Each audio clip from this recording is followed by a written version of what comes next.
Hi guys, welcome to our video review series. We're going to be talking about Victoria Beckham Spring Summer 20. I'm SHOWstudio fashion editor Georgina Evans, and I'm joined by SHOWstudio content editor Calum Knight. Hello again. Victoria Beckham, always highly anticipated on the schedule.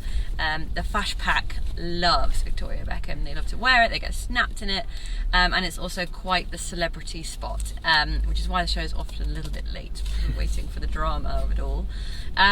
The show this time was showing in the Foreign and Commonwealth Office, which is where Molly showed her autumn-winter. Molly Goddard showed her autumn-winter collection last year. So huge, beautiful, bright, grand space, almost like a conservatory within this monumentally beautiful building.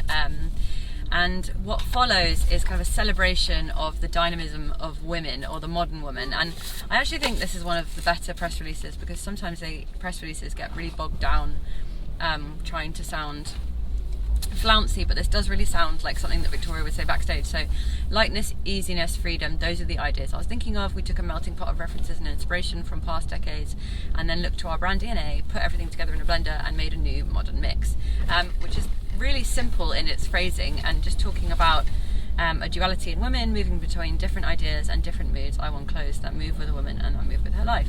So with that in mind, there was definitely lots of slightly historical nods in shape, cut and styling. So for me, I was getting a lot of 60s and 70s, particularly with blazer two pieces, the long pleated skirts. Well, they weren't quite pleated, they just had large darting running down from the hips.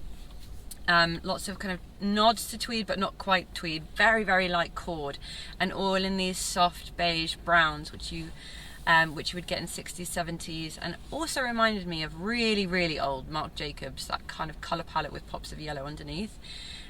Also to mirror that kind of era, wide sunglasses, but it's definitely not an old-fashioned or referencing specifically history.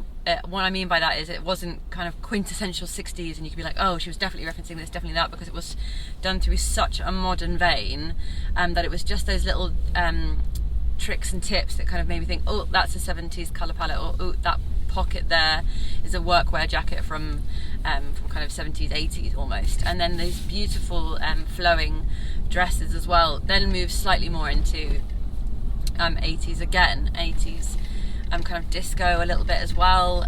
There's all these slight nods to historical references, but none of it felt like a very explicit move, which I think is really clever, because all of these clothes sort of felt familiar and reminiscent, but still really modern and fresh.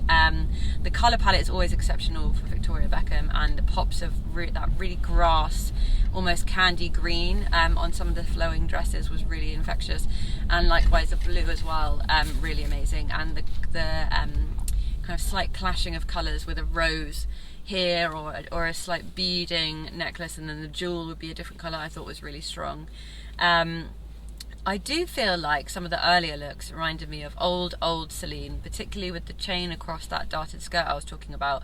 It almost felt like a horse bit type style. It was a little bit Hermès, a little bit old Celine, and I don't mean that in a negative way. I don't think it's a copycat syndrome, but you can tell that Victoria is definitely placing herself in that realm of minimal chic. I know that word is basically redundant, but kind of family of brands.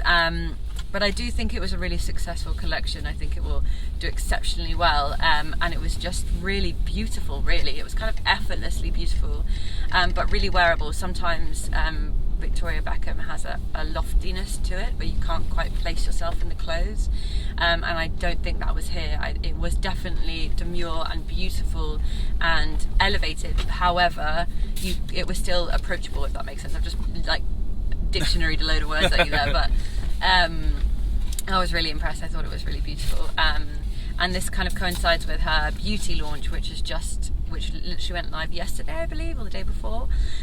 So she's very cleverly given us all lips and eyes for the invitation, and we've all given a kind of huge Victoria Beauty poster. Thank you, God. It's not even. And that again reminds me of this kind of Marc Jacobs aesthetic. So while some of the colour palettes and some of the styling made me feel of old Marc Jacobs, again, Marc Jacobs doing this beauty, and I very much suspect that Victoria Beckham Beauty, I haven't seen it yet, but I very much suspect Victoria Beckham Beauty is going to be of a similar ilk.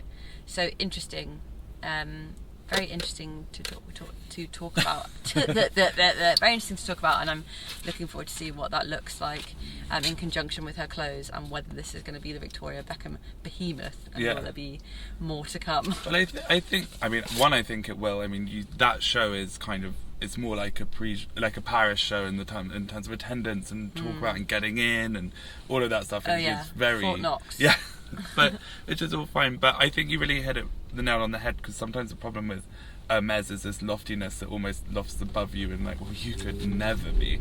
Whereas what I think, you can't have it. What I think Eddie did at Celine, I know it's not questionable. I know it gets brought into question a lot. But actually, what he did with the clothes and just the clothes, not bringing anything else in, and then also what Daniel's done at Bottega, and what Victoria seems to be doing with VB since her London return, is actually this really modern way of talking about fashion and communicating brand ideals through clothes. I also think, after we had Preen this morning and spoke so highly of the team around Victoria, I mean, the makeup from Pat was great, the casting was great, in terms of casting, huge models, but really working with the clothes. They're really letting the clothes come first, really knowing how to walk it. They came down a staircase, straight to the cameras, then round once, and then back up. So you actually had a lot of people, of these models, nearly bumping into each other. Yeah. But they all kind of sidestepped each other in such a chic way, in such a believable way.